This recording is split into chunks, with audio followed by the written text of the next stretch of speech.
21 বছর পর সরকারে আসি এবং সরকারে আসার পর থেকে আমাদের প্রচেষ্টা যে বাংলাদেশকে আমরা খাদ্য স্বয়ংসম্পূর্ণ করব এবং জাতির পিতা পদাঙ্ক অনুসরণ করে আমরা কাজ করব। তখন এই একটি বাড়ি একটি খামার প্রকল্পটা ওই যে জাতির পিতা বঙ্গবন্ধু শেখ মুজিব যে সমবায় করতেছিলেন তারই আলোকে এটা আমরা গড়ে তুলি এই কারণে যে প্রতিটি পরিবারে এই পরিবারের জন্য এটা হচ্ছে ক্ষুদ্র সঞ্চয়ের ব্যবস্থা। ক্ষুদ্র ঋণের অধিক যে মানে ট্যাক্স দিতে হয় সেটা দিতে হবে না, টাকা নিয়ে অতিমাত্রায় সুদ দিতে হয় সেটা দিতে হবে না, বরং আমরা এই সবার মাধ্যমে প্রত্যেকটা পরিবারকে যে সহযোগিতা করব সেটা থেকে যে উৎপাদন হবে সেই উৎপাদন থেকে কেউ যদি 100 টাকা জমাতে পারে তাহলে সরকারের কাছ থেকে আরো 100 টাকা দেওয়া হবে 2 বছরের জন্য, সেটা জমা হবে তার মূলধন হিসেবে। এবং আমি এর জন্য একটা ব্যাংক তৈরি করেছি, পল্লী সঞ্চয় ব্যাংক। এই পল্লী সঞ্চয় ব্যাংকে এটা থাকবে এবং পল্লী সঞ্চয় ব্যাংকের আস্তে আস্তে প্রকল্প থেকে যারা একটু স্বাবলম্বী হয়ে ওই পল্লী সঞ্চয় ব্যাংকেই তাদের টাকা থাকবে, সেটাই তার মূলধন হিসেবে তিনি যে ব্যবসা বাণিজ্য যেটাই করেন, হাঁস মুরগি পালন বা চাষ করা বা হাতে সেলাই করা, যে কাজ যে পারবে সেই কাজ করে ওই ব্যাংকের থেকেই টাকা নেবেন এবং কাজ করবেন, আবার ব্যাংকে লোন শোধ দেবেন, অর্থাৎ সম্পূর্ণভাবে স্বাবলম্বী হবে। এই চিন্তাটা মাথায় রেখে যারা জাতির পিতা করতেছে যে প্রত্যেকটা পরিবার যেন স্বাবলম্বী হয় এবং দারিদ্র্য থেকে মুক্তি পায়, সেটা লক্ষ্য রেখেই এই ক্ষুদ্র সঞ্চয়ের এই পরিকল্পনা আমি নেই এবং সেটা আমরা বাস্তবায়ন শুরু করি।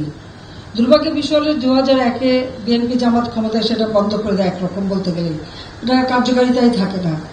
যা আমরা পরবর্তীতে সরকার এসেছি, আসার পরে আমরা কাজ করে যাচ্ছি এবং একে একে আমরা এই পল্লী সঞ্চয় ব্যাংকটাকে আরো উন্নত করে গড়ে তোলা এবং সেই সাথে ওই ব্যাংকের মাধ্যমে ঋণ দেওয়া, আর ঋণের সাথে সাথে যারা সঞ্চয় করবে, সঞ্চয় করতে পারলে তাদেরকে এই আর্থিক সহায়তা দিয়ে স্বাবলম্বী করে গড়ে তোলা, সেই কাজটা কিন্তু আমরা করে যাচ্ছি।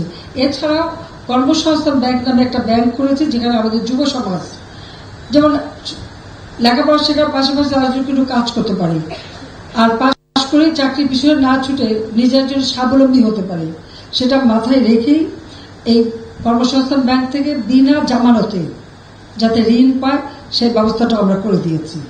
আমাদের দেশে বর্গা চাষি আছে, বর্গা চাষিরা কখনো ব্যাংকের ঋণ পেত না, কারণ ঋণ পাওয়ার তো কোনো সুযোগ নাই, কারণ তারা কোনো কিছু জামানত রাখতে পারে না।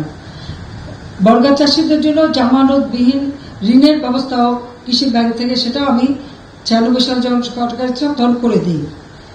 এই কারণে যে আমি দেখেছি যে ওই মহাজনের কাছ থেকে অনেক সুদে টাকা নিয়ে তারপর আচ্ছা দিতে পারে না, তার উৎপাদিত পণ্য আর সে ভোগ করতে পারে না, সেই জন্য এই ব্যবস্থাটা আমরা করে দিচ্ছি। পাশাপাশি আমাদের যুব সমাজ জন্য সেখান থেকে লোন নিয়ে তারা নিজেরা কিছু কাজ করবে, এককভাবে অথবা যৌথভাবে তারা নিতে পারে।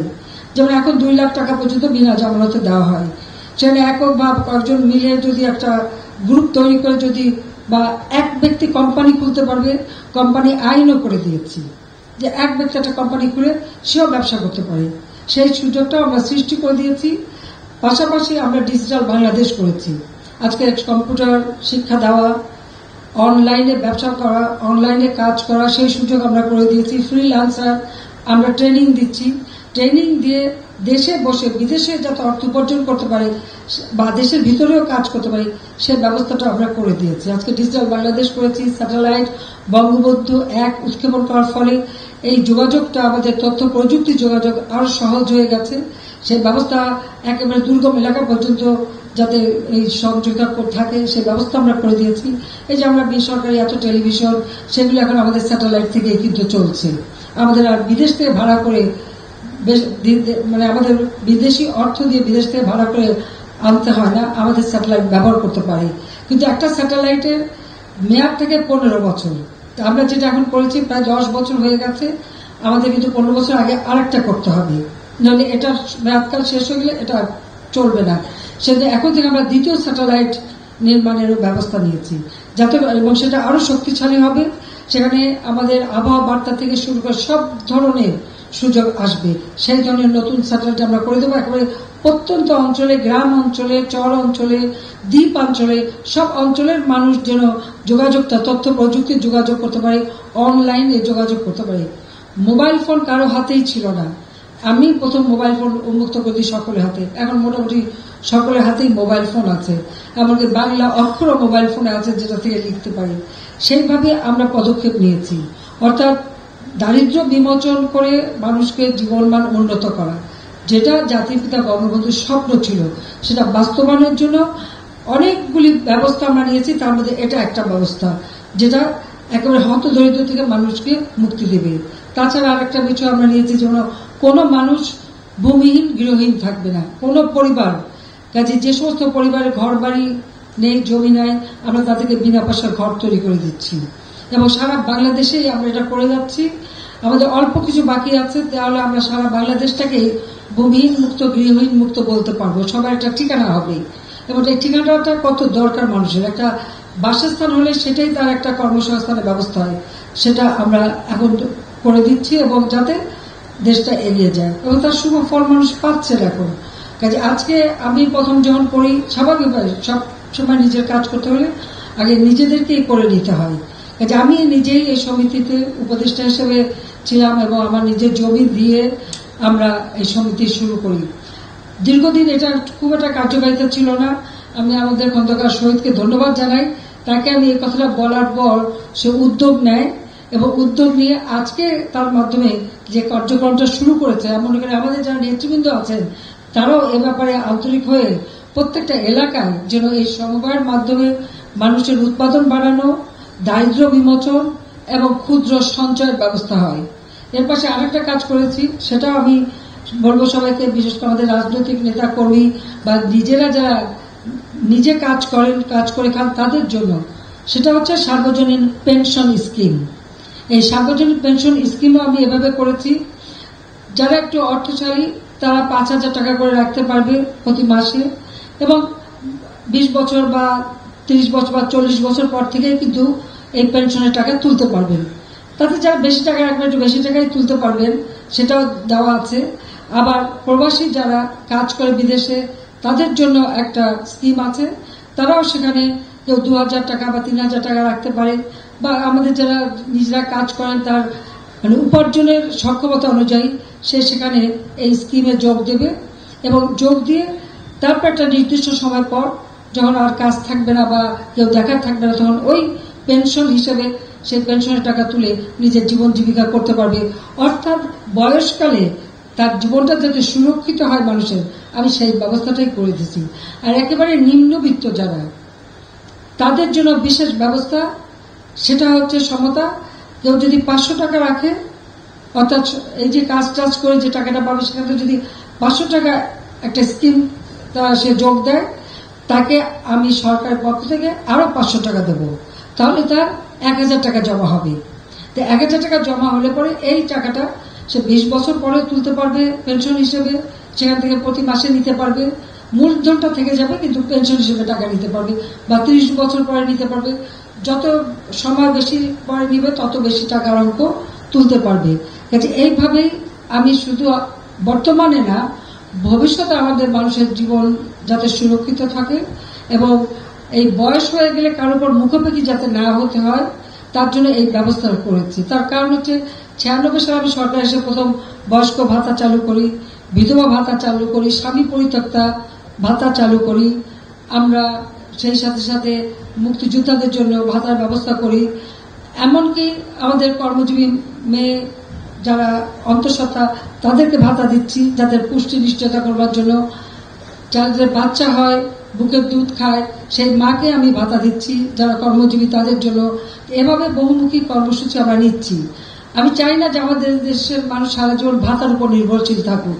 কাজে পেনশন স্কিমে যোগ দিলে আর ভাতার উপরে ধীরে ধীরে ভাতার উপরে নির্ভরশীল থাকতে হবে না, ধীরে ধীরে তার নিজের পায়ে দাঁড়াতে পারবে, একটা মর্যাদা নিয়ে সমাজে বাঁচতে পারবে।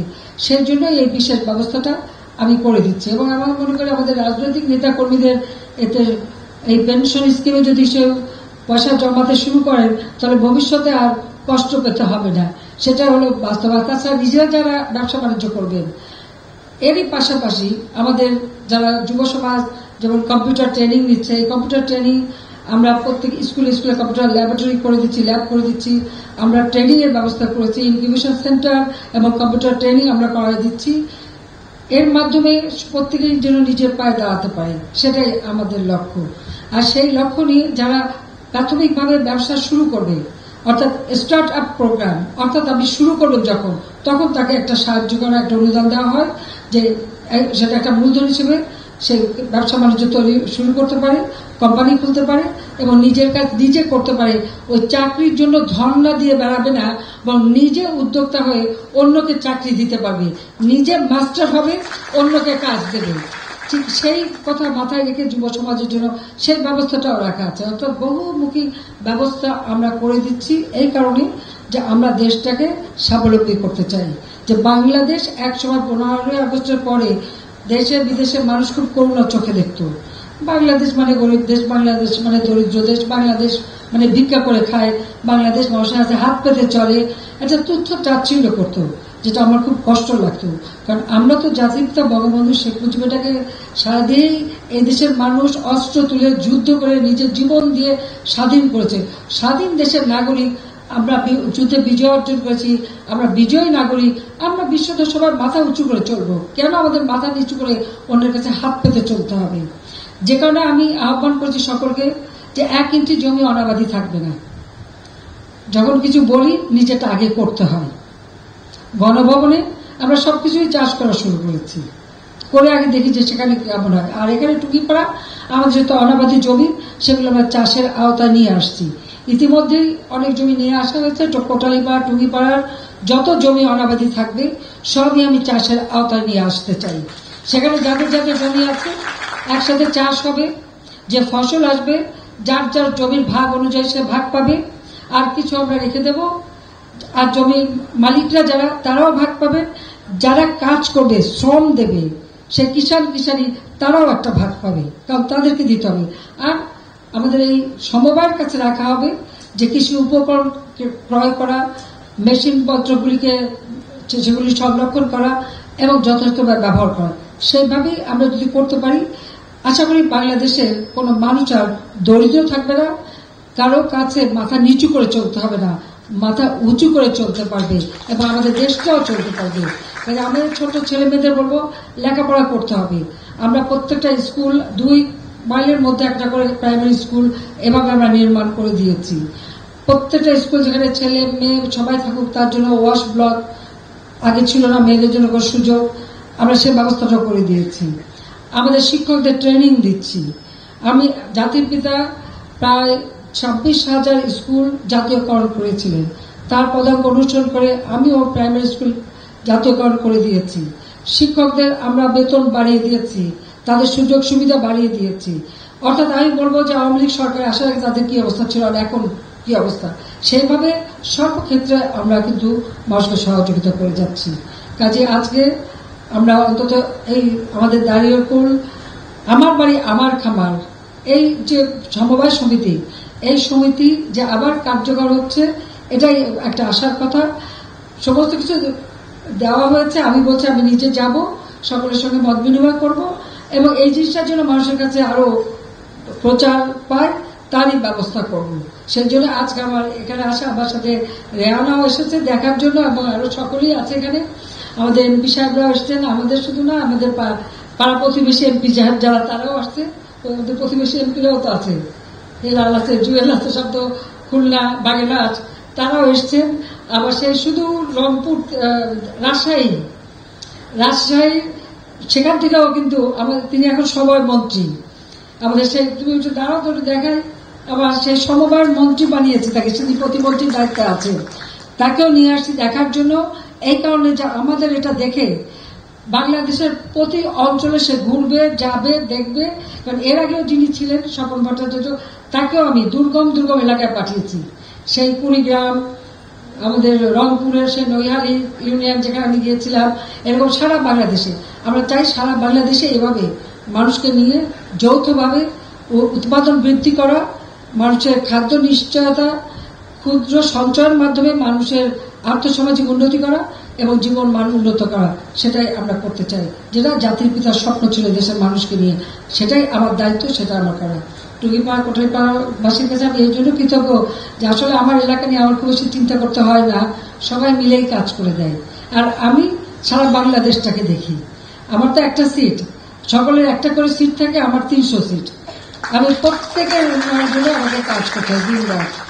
তারপর টুঙ্গিপাড়া আসলে একটু অন্যরকম ভালো লাগে, এখানে থাকতে ইচ্ছা করে। যখন আমি অবসর পাবো এই টুঙ্গিপাড়ায় থাকবো, এটাই আমাদের লক্ষ্য। দুই বোন এখানেই থাকতে হবে। আর আমি কৃতজ্ঞতা জানি টুঙ্গিপাড়াবাসীকে, কোটালীপাড়াবাসীকে, যে আমার দায় দায়িত্ব তো সবাই আপনারা নিয়েছেন, আমার তো কোনো কষ্ট করতে হয় না, আপনারাই দেখেন।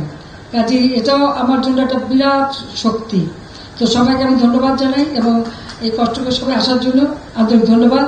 ইনশাল্লাহ বাংলাদেশ জাতির পিতার স্বপ্নের ক্ষুধামুক্ত দারিদ্র্যমুক্ত বাংলাদেশ হবে, কারণ 2041 সালে বাংলাদেশকে আমরা স্মার্ট বাংলাদেশ হিসেবে গড়ে তুলব।